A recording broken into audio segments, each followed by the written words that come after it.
Monday morning, a garrison town in southern England. And the orders being issued are timed at 0600 hours. Monday, 0600 hours.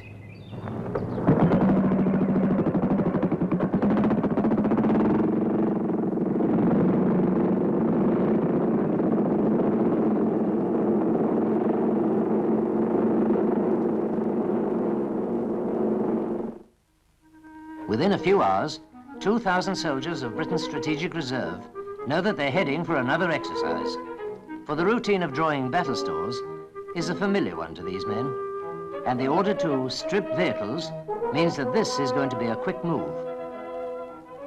These exercises come fast and frequent. They're the most effective way of testing the efficiency and planning that goes into a war operation, and they put that wartime tension into peacetime training. The initial orders for this exercise are only to pack and get the troops to a departure airfield at double time. And from there, Royal Air Force Transport Command will be flying them to an undisclosed destination. By 1400 hours Monday, advance units are on their way.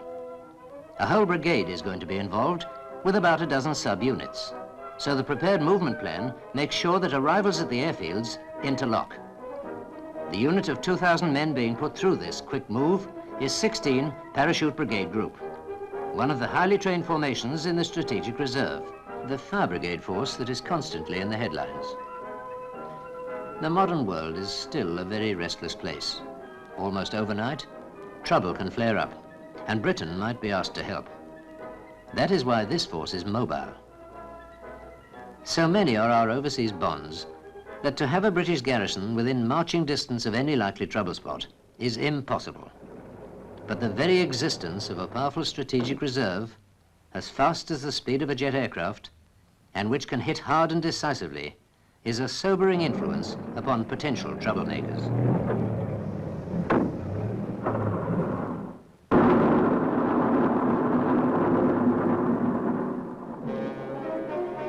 (1600 hours Monday). The day's activity is now centered around the departure airfields. For even more speed in getting away, the vehicles and heavy equipment are being ferried out from another Transport Command field. This is the one from which the men depart, in Britannias or Comets, which can lift a whole infantry company in one go and fly them at speeds up to 500 miles an hour. And there's a rumor among the troops that the destination is Greece, and that this airlift isn't the end of the exercise. It is only the start. For when they've traveled their 2,000 miles and arrived in a strange country in the middle of the night, they have less than 48 hours in which to prepare for a battle and mount a complete airborne assault against a target 200 miles further on.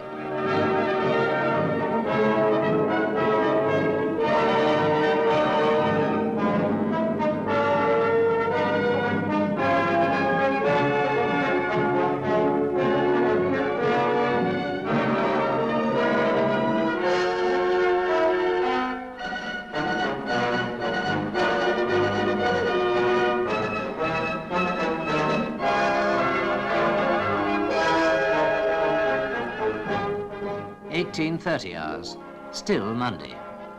The last Britannia carries the tail end of the army contingent to Greece, an area already full of activity.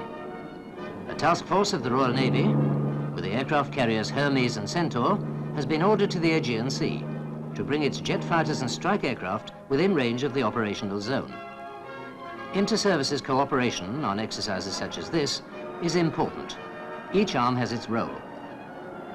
In this case, the Royal Navy will be giving air cover. And also, in the task force is a radar control destroyer.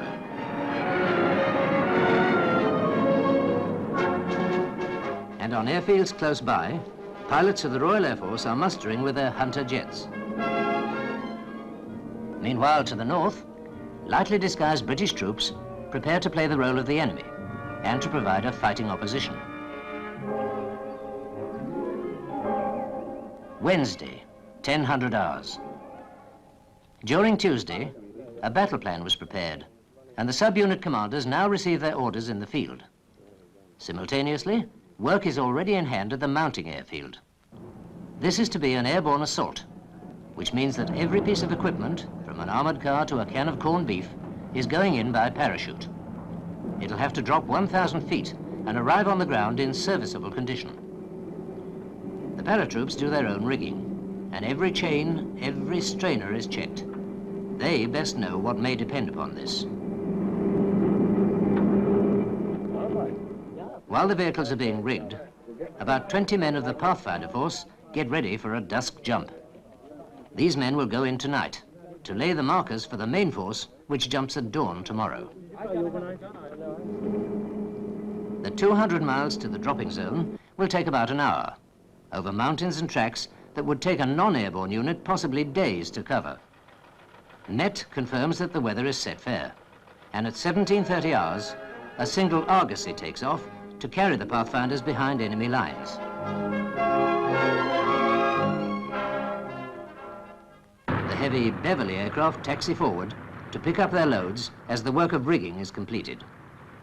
This parachute brigade group will be taking about 50 vehicles into action, and each vehicle must be loaded and secured inside the aircraft.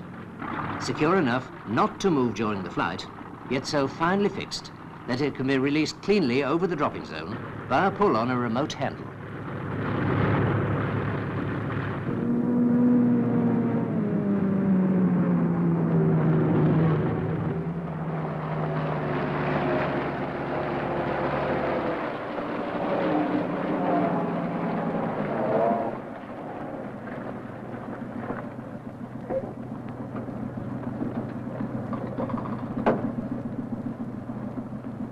It's now 18:30 hours.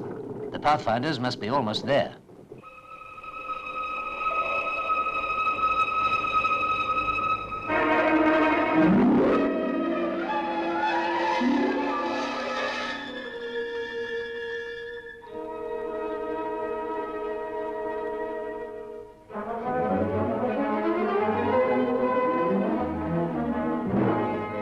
The Pathfinders land by intent away from the main dropping zone and away from the enemy's attention.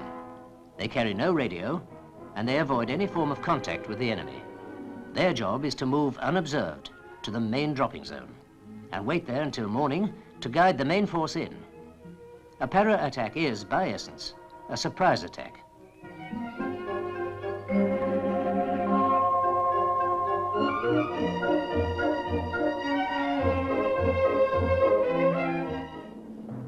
Oh, 4:30 hours, Thursday, the day of the drop. Jumping helmets will be replacing those familiar red berets. Berets which have earned these soldiers the nickname of the Red Devils. A title, incidentally, not self-created, but fiercely won by them from past enemies. The training of these paratroops brings about automatic reactions. Jumping from only 800 feet at 200 miles an hour, they're in the air for only 30 seconds. In that brief time, they must check their chutes, counter for drift, select a landing spot, guide themselves to it, release their weapon containers, and prepare themselves for an impact similar to jumping from a 12-foot wall. And there might be an enemy around.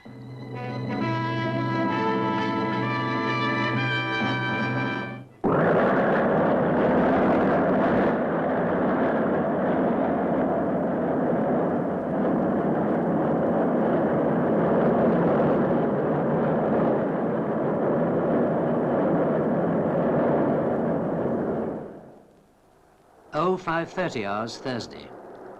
PR, that's military for para-hour, minus 1 hour. The air armada is ready for the short hop of 200 miles across the mountains, which will take them over the enemy lines and into the back door. 2 lifts of 36 aircraft each will transport the full brigade and their vehicles. An alert enemy will gain a few minutes' warning as he hears the aircraft go overhead, but not enough time to redeploy his forces. Within 1 hour, his well-organized party is going to be spoilt by 2,000 angry Red Devils who just happened to drop in.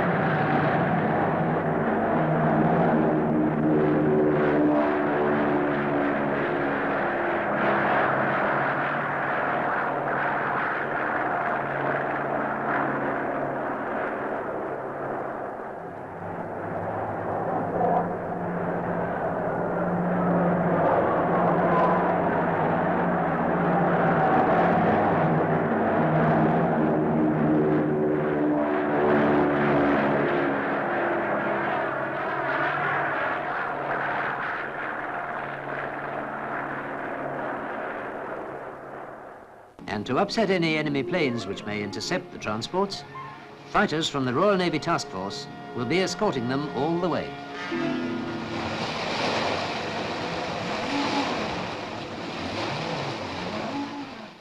The pathfinders prepare the markers while the air armada makes its way up country.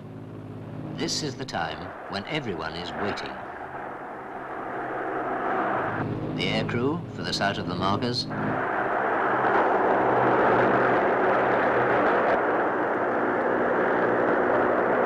The paratroops for the light that says jump.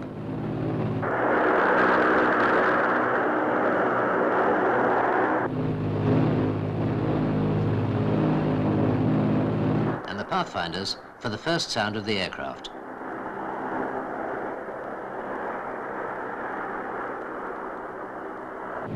And when that light says jump, it'll start the biggest airborne operation by British troops since the Rhine crossing. 2,000 fighting men behind enemy lines had been realized before. And to get to the enemy, the modern infantry doesn't have to march all the time. Where the call is for speed and mobility, traditions go by the wall.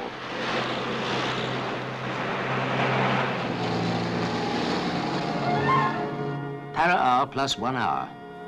The scout cars are 3 miles ahead, feeling for the enemy, while the main force moves up towards the designated objectives. To these soldiers, the parachute is just a form of transport. They're basically straightforward infantry, and as tough a bunch as you'll find in any army.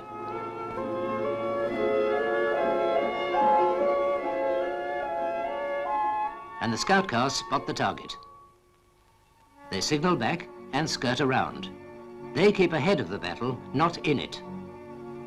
The infantry takes cover, while the situation is sized up and a call put through for artillery firepower to be available. These 105mm guns were airdropped too. Yes, the gunners are there. Infantry no longer has to rely entirely on its own bullets and bayonets. While the guns line up on the objective, a section of infantry, equipped with self-loading automatic rifles and light machine guns, move forward to a position where they can give fire cover to the rest of the company.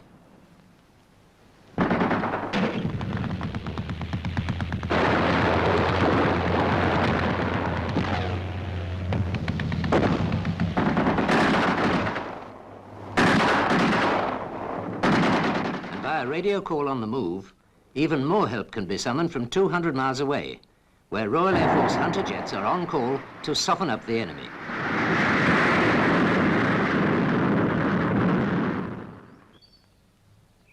In the time it takes for the assault sections of the company to get into position near their start line, the Hunters are on their way. Now, the wait for 0 hour.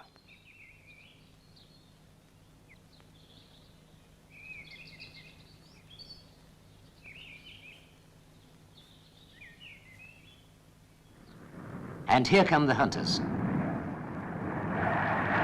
And as the fighters peel off, the guns open up over the heads of our own troops, plastering the ground and laying smoke to cover the advance up the long hillside.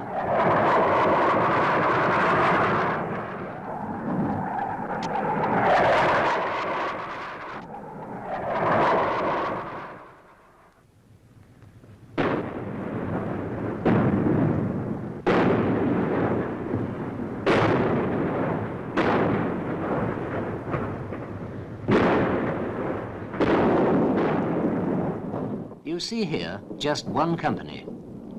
Multiply this tenfold and add in the gunners, the engineers, the armor, the supporting arms, and you get some idea of the power behind one paratroop drop. Then add in the Royal Navy Task Force and the Royal Air Force, and you start to see the effectiveness of one part of the strategic reserve.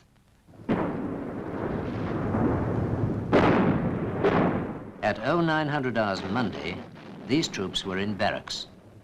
They traveled 2,000 miles to a mounting airfield, 200 miles to a dropping zone, and now 200 yards up a hillside.